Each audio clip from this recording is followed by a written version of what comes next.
Hello, my self Abhay Shukla and this is your प्यारा सा channel E=MC²। तो चलिए आज हम लेक्चर नंबर 5 को कंटिन्यू करने चल रहे हैं और आज हम पढ़ेंगे कि अभी तक इसके प्रीवियस लेक्चर में हमने पढ़ा कि इलेक्ट्रिक फील्ड पॉइंट चार्ज की वजह से कितनी होती है, हम कैसे उसको फाइंड कर सकते हैं। ठीक है, लेकिन अगर आज हम पढ़ेंगे कि अगर एक कोई लीनियर सरफेस है, उस पर चार्ज जो है डिस्ट्रीब्यूट है, ठीक है ना, तो उसके लिए हम इलेक्ट्रिक फील्ड को कैसे फाइंड कर सकते हैं और कितने टाइप्स के चार्ज के डिस्ट्रीब्यूशन होते हैं और electric field on the axis of spherical charge ring, ठीक है ना, इसको भी हम पढ़ेंगे।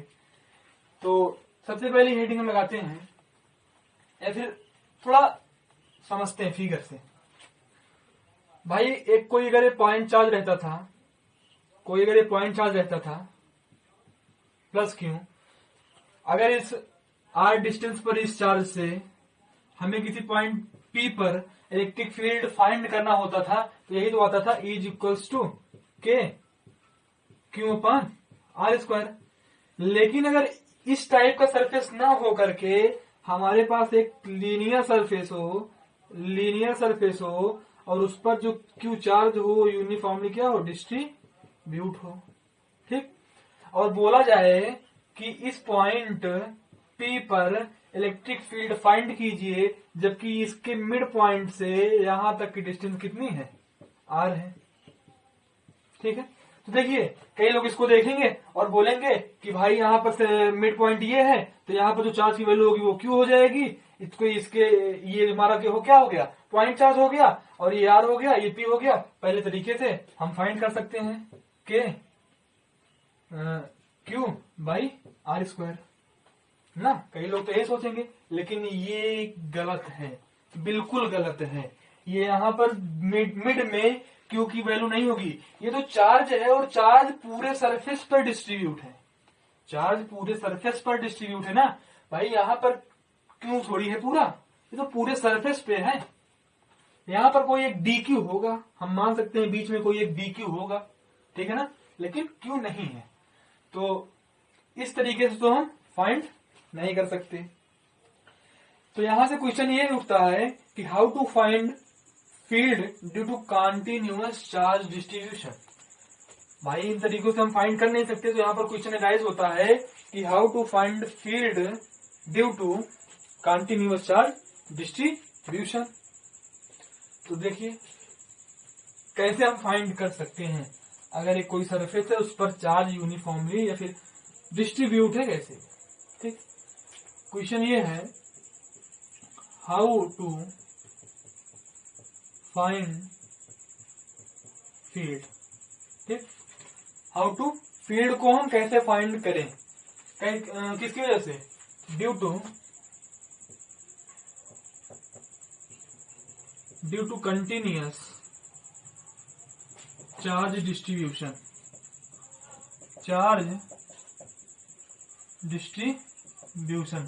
How to find field due to continuous charge distribution. मान लीजिए कि कोई सरफेस है हमारा, ठीक, इस पर जो चार्ज है वो यूनिफॉर्मली क्या है, डिस्ट्रीब्यूट है, ठीक। चार्ज क्या है, यूनिफॉर्मली डिस्ट्रीब्यूट है, ऐसा, ठीक। अब यहां पर चार्ज यूनिफॉर्मली डिस्ट्रीब्यूट है, ठीक है, कोई दिक्कत नहीं है। हम यहां पर सबसे पहला स्टेप इसमें करेंगे क्या, इलेक्ट्रिक फील्ड को फाइंड करने के लिए। स्टेप फर्स्ट देखिए, ये जो चार्जेस हैं इनको हम छोटे छोटे पार्ट्स में ब्रेक करेंगे। किन पार्ट्स में, छोटे छोटे पार्ट्स में। भाई ये चार्ज डिस्ट्रीब्यूट है तो जब ब्रेक करेंगे तो यहाँ पर कोई डी क्यू होगा, यहाँ भी एक कोई डी क्यू होगा, यहाँ भी एक कोई डी क्यू होगा, इसी तरह इनफाइनाइट मतलब बहुत सारे डी क्यू होंगे, ठीक है। तो स्टेप फर्स्ट में क्या करेंगे, divide the whole charge into small charge element charge element dq। सबसे पहले स्टेप इस सरफेस के लिए हम क्या करेंगे, इलेक्ट्रिक फील्ड को फाइंड करने के लिए किसी भी सरफेस पर अगर चार्ज यूनिफॉर्मली डिस्ट्रीब्यूट है और हमको इलेक्ट्रिक फील्ड फाइंड करनी है उस सरफेस पर, तो सबसे पहले हर एक केस में सबसे पहले जो उसमें प्रोसेस होगा, सबसे पहले हम सारे चार्ज को स्मॉल चार्ज एलिमेंट dq में क्या करेंगे, ब्रेक करेंगे। ठीक है, हर एक केस में। तब क्या होगा, then all the charge behave as a point charge, then all the charge behave as the point charge। जब हम सभी चार्ज dq को क्या करेंगे, जब हम सभी चार्ज dq को जब हम सारे जो मतलब चार्ज डिस्ट्रीब्यूट हैं सभी को स्मॉल पार्ट में, होल चार्जेस को स्मॉल पार्ट में ब्रेक करेंगे तो बहुत सारे dq क्रिएट हो जाएंगे, बहुत सारे dq आ जाएंगे। ठीक है ना, और वो सब dq छोटे छोटे चार्ज होंगे, पॉइंट चार्ज ना, तो कैसे बिहेव करेंगे, वो बिहेव करेंगे एज अ पॉइंट चार्ज के जैसे। अच्छा, इतना हो गया। अब हर एक पॉइंट चार्ज की वजह से इलेक्ट्रिक फील्ड कितनी होगी, हर एक पॉइंट चार्ज की वजह से जो इलेक्ट्रिक फील्ड की वैल्यू होगी वो कितनी होगी, लिखिए, हर एक पॉइंट चार्ज की जो इलेक्ट्रिक फील्ड की वैल्यू होगी वो क्या होगी, DE is equal to KQ/R²। यही तो होगी भाई, क्योंकि एक पॉइंट चार्ज हुआ करता था, एक पॉइंट चार्ज क्यों हुआ करता था, R डिस्टेंस पर किसी पॉइंट P पर कितनी वैल्यू होती थी, KQ/R²। तो DQ अगर यहाँ पर चार्ज DQ है तो क्या वैल्यू हो जाएगी, K इंटू DQ/R²। यहाँ क्यों नहीं, DQ हो जाएगा। ठीक है ना, K इंटू DQ/R², DE ये तो होगा K इंटू DQ/R²। ठीक है, अगर हमें नेट इलेक्ट्रिक फील्ड कैलकुलेट करनी हो इस सरफेस की वजह से, तो सभी के DE का सम कर दें भाई, सभी के DE का वेक्टर सम कर दें तो क्या हो जाएगी, मतलब सभी इस DQ चार्ज की जितनी भी छोटी छोटी इलेक्ट्रिक फील्ड्स हैं, अगर हम उनका वेक्टर सम कर दें तो नेट इलेक्ट्रिक फील्ड सरफेस पर के लिए निकल आएगी नहीं, किसी पॉइंट P पर, बताइए निकलेगी, पक्का निकलेगी। देखिए कैसे, now for net electric field, now for net electric field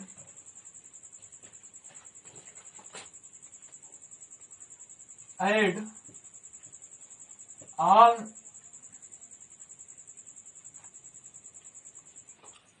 now for net electric field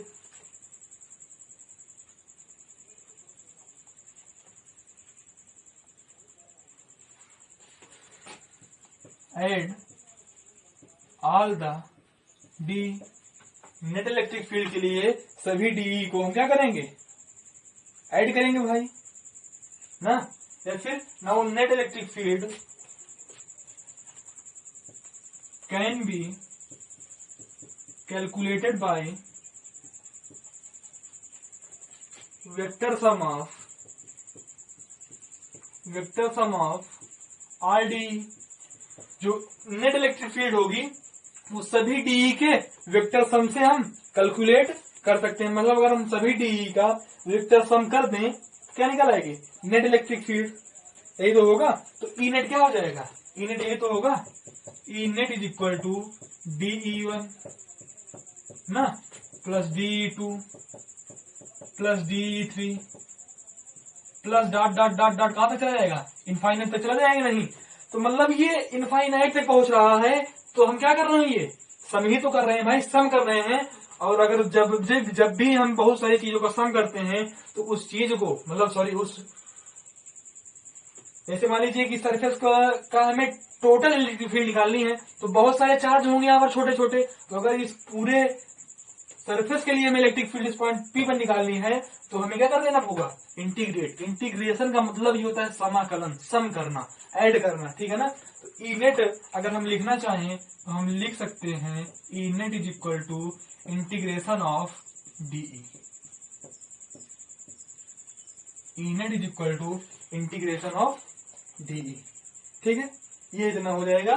किसके लिए, अगर कोई एक क्या है, सरफेस है, लीनियर सरफेस है, या फिर कैसा भी सरफेस है, तो और उस पर चार्ज जो है डिस्ट्रीब्यूट है, यूनिफॉर्मली डिस्ट्रीब्यूट है। और अगर उस सरफेस से किसी पॉइंट पर P पर हमें इलेक्ट्रिक फील्ड निकालनी हो, तो हम इन सभी मेथड्स की वजह से, इन सभी मेथड्स का यूज करके इलेक्ट्रिक फील्ड को, हम नेट इलेक्ट्रिक फील्ड को फाइंड कर सकते हैं। तो इतना नोट कर लीजिए। इसके बाद हम टाइप्स ऑफ चार्ज डिस्ट्रीब्यूशन की बात करते हैं। ठीक, चलिए इरेज दें। ओके, अब हम हेडिंग लगाइए आप लोग, टाइप्स ऑफ चार्ज डिस्ट्रीब्यूशन, मतलब कितने तरह के चार्ज डिस्ट्रीब्यूशन होते हैं। Types of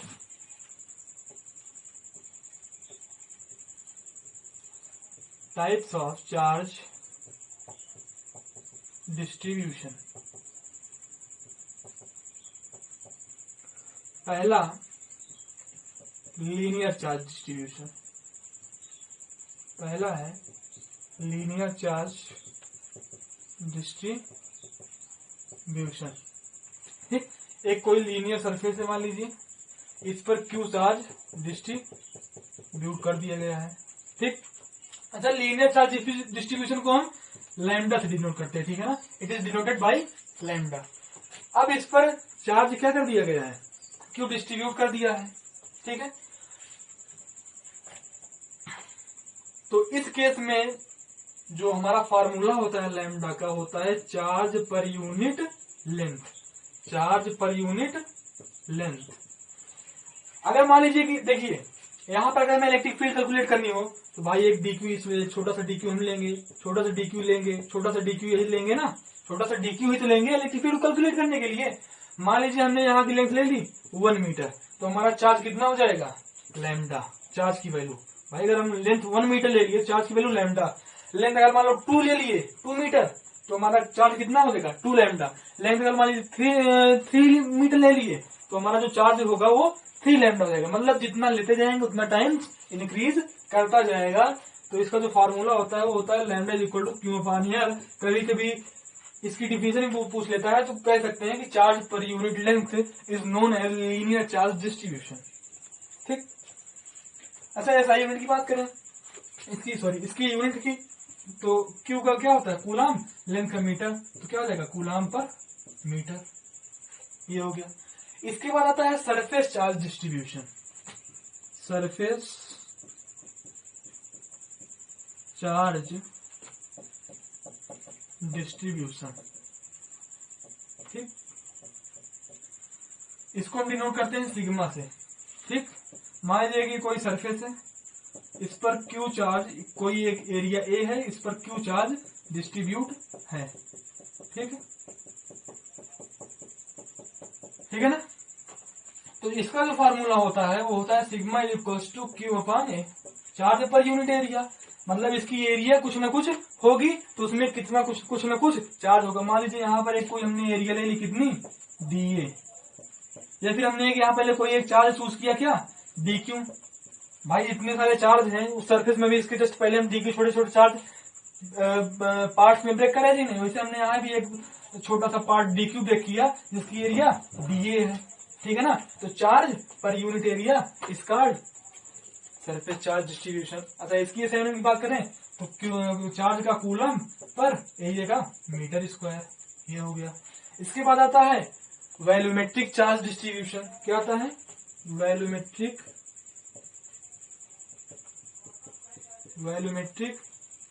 charge distribution. ठीक, मान लीजिए कोई हमारा ये है, इसका वैल्यू v है, और इस पर q चार्ज क्या है, डिस्ट्रीब्यूट है, और इसको हम रो से डिनोट करते हैं, किससे, रो से। और इसका फार्मूला हो जाता है, क्या हो जाता है, अब वहां से भाई आप लोग बताइए क्या होगा, चार्ज पर यूनिट वैल्यूम, और इसकी ऐसा यूनिट दीजिए कूलाम मीटर क्यूब, क्योंकि वैल्यूम का मीटर क्यूब और चार्ज का कूलाम। ठीक है, कोई दिक्कत नहीं। तो ये बहुत ज्यादा इसका यूज नहीं है और बहुत ज्यादा इंपॉर्टेंट भी नहीं है, बस क्वेश्चन में इसका यूज होता है। तो ये 3 तरह के चार्ज डिस्ट्रीब्यूशन होते हैं, तो इसको नोट कर लीजिए पॉज करके। इसके बाद हम आगे electric field on the axis of uniformly charge ring को डिस्कस करते हैं। ठीक, चलिए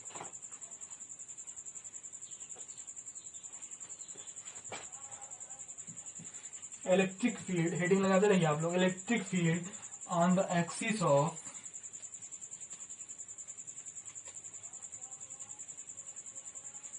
electric field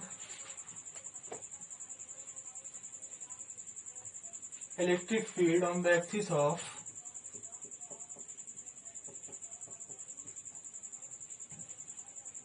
electric field on the axis of uniformly charged ring। Electric field on the axis of uniformly charge ring. एक यूनिफॉर्म जो है मतलब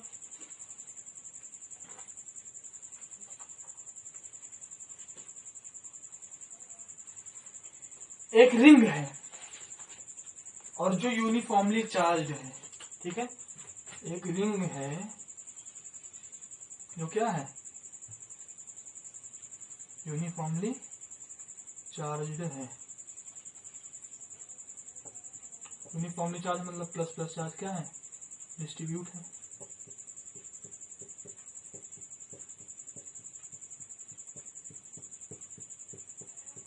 ठीक है, ठीक, इसकी जो रेडियस है वो कितना है, कैपिटल आर, और यहां से इस पॉइंट पी की डिस्टेंस कितनी है, एक्स, और इसी पॉइंट पी पर इस रिंग की वजह से हमें क्या फाइंड करनी है, इलेक्ट्रिक फील्ड को हमें कैलकुलेट करना है। तो सबसे पहले हम एक यहाँ पर डीक्यू चार्ज को क्या करते हैं, चूज करते हैं। इस डीक्यू की वजह से इस पॉइंट पी पर इलेक्ट्रिक फील्ड किधर होगी, इधर ही तो होगी भाई। और बताइए इधर ही होगी पक्का। तो ये डीक्यू हमारा क्या है, इस स्फीयर के कंपेरिजन में पॉइंट चार्ज है, और किसी भी पॉइंट चार्ज की वजह से डिस्टेंस किसी भी पॉइंट चार्ज की वजह से किसी पॉइंट पी पर उसके बीच की डिस्टेंस आर है, तो इलेक्ट्रिक फील्ड कितनी हो जाती है, D is equal to K into d q upon r square. यही तो होती है, बताइए यही तो होती है। अच्छा देखिए, एक मान लीजिए कि ये एंगल क्या है हमारा, थीटा है। ठीक, अच्छा अगर इसके हम अभी कंपोनेंट को ब्रेक करें, अगर हम इसके कंपोनेंट्स को ब्रेक करें तो इधर क्या हो जाएगा, थीटा की साइड क्या हो जाता है, थीटा की साइड क्या हो जाता है, थीटा की साइड हमेशा क्या होता है, कॉस थीटा होता है, हमेशा कॉस थीटा होता है। तो इधर क्या हो जाएगा, साइन थीटा, नहीं cos theta, E cos theta. ठीक, और इधर क्या हो जाता है, ई साइन थीटा। अब यार इधर तो ई साइन थीटा भी है, ई कॉस थीटा भी है, और हमने जो ज्यादातर पढ़ते हैं, जो ज्यादातर केसेस बनते हैं, उसमें कोई एक कंपोनेंट क्या होता है, एक दूसरे को कैंसिल कर देते हैं। तो भाई अभी हमने केवल एक डीक्यू की वजह से लिया है, अभी इसकी वहां इस वाले डीक्यू की वजह से भी लेंगे ना, ले लीजिए इसकी वजह से। तो इसकी वजह से यहां से लेकर इस पॉइंट पी पर भी तो इलेक्ट्रिक फील्ड यही ही होगी, d is equal to k into d q upon r square, क्योंकि ये डिस्टेंस भी तो आर ही है। बताइए भाई, एक स्फीयर है, एक रिंग है, तो यहाँ से इसकी डिस्टेंस उतनी होगी, उतनी डिस्टेंस यहाँ से उस पॉइंट की तो होगी, इक्वल डिस्टेंस होगी कि नहीं, बिल्कुल होगी। तो इसके लिए भी जो डीक्यू चार्ज की वजह से जो electric field, small electric field होगी, वो कितनी होगी, इतनी ही होगी। तो इसके लिए भी तो कंपोनेंट हो जाएगा, और यहाँ पर ये एंगल भी थीटा होगा, और जब ये एंगल थीटा होगा तो ये भी तो थीटा होगा, और थीटा के साइड हमने बताया कि कॉस थीटा होता है, तो इधर भी क्या हो जाएगा, ई कॉस थीटा, और इधर क्या हो जाएगा, ई साइन थीटा। ठीक, तो यहाँ पर ई साइन थीटा और ई साइन थीटा का डायरेक्शन क्या है, अपोजिट है, और दोनों इक्वल हैं, तो क्या कर देंगे, एक दूसरे को कैंसिल कर देंगे। Here E sine theta will cancel out each other. यहाँ पर जो ई कॉस साइन थीटा है दूसरे को कैंसल कर देंगे, तो जो नेट इलेक्ट्रिक फील्ड होगी, वो होगी E cos theta plus E cos theta, यही होगी E cos theta plus E cos theta. Sorry E cos theta नहीं,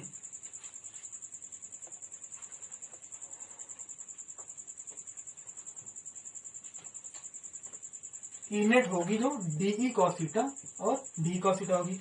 लेकिन क्या दो ही डीई कॉस थीटा होगी? नहीं भाई, पूरे रिंग की वजह से पूछ रहा है ना इस पॉइंट पी पर, और हमने तो केवल दो चार्ज डी की वजह से निकालना है।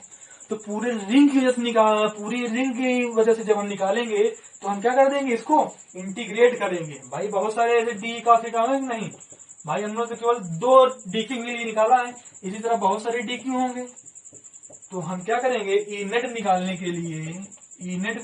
के लिए डीई कॉस थीटा को क्या करेंगे, इंटीग्रेट कर देंगे। ठीक, अच्छा डी की वैल्यू कितनी है, K D Q by are square,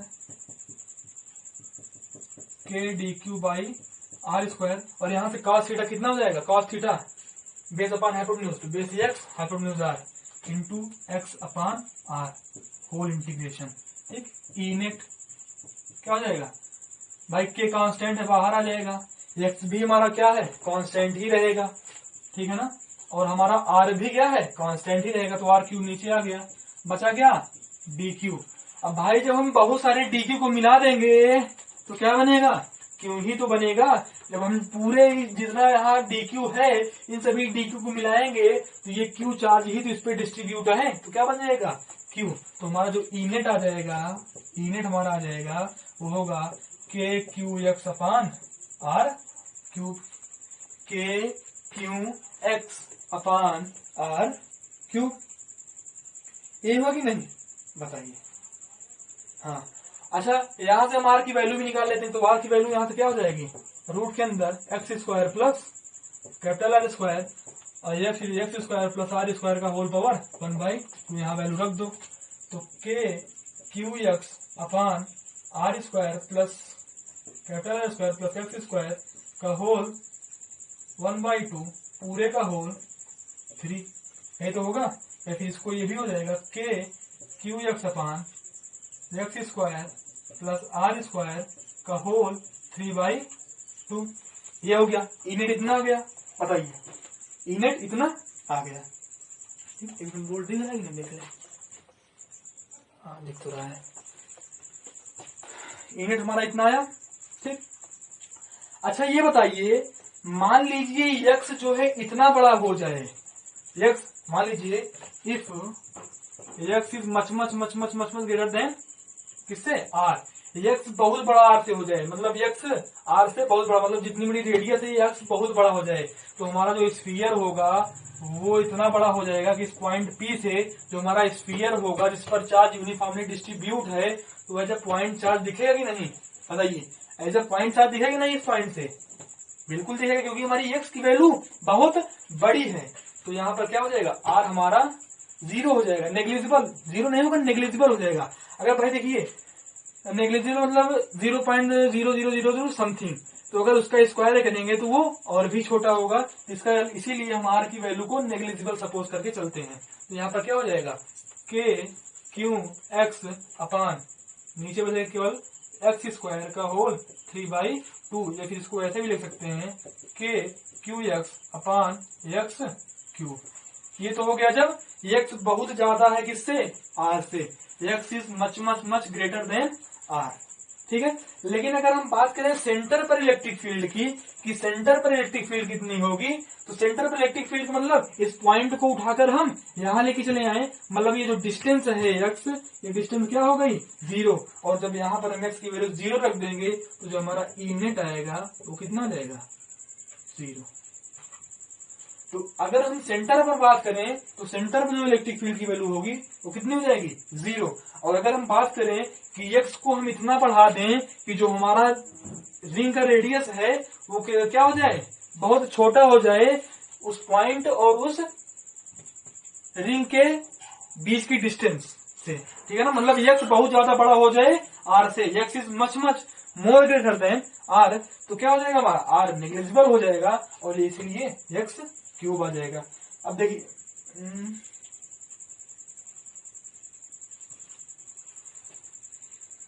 3/2 x square,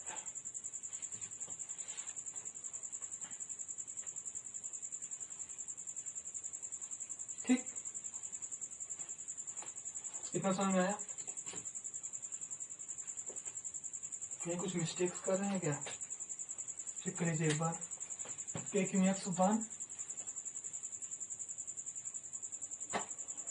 के Q x upon k Q x upon are cube. ठीक है, आर की वैल्यू ये आ जाएगी आर स्क्वायर प्लस स्क्वायर 1/2 3/2 आ जाएगा।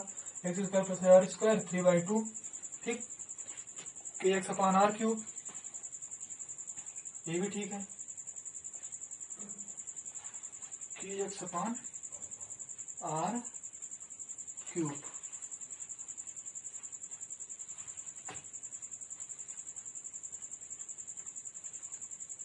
ठीक है।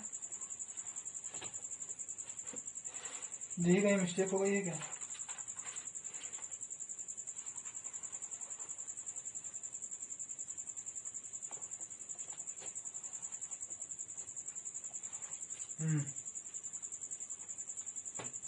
ठीक, एक्स बचेगा ना, एक एक्स से एक एक्स कैंसिल हो जाएगा, तो क्या हो जाएगा? के क्यू अपान एक्स स्क्वायर, ये electric field due to point charge का फार्मूला हुआ।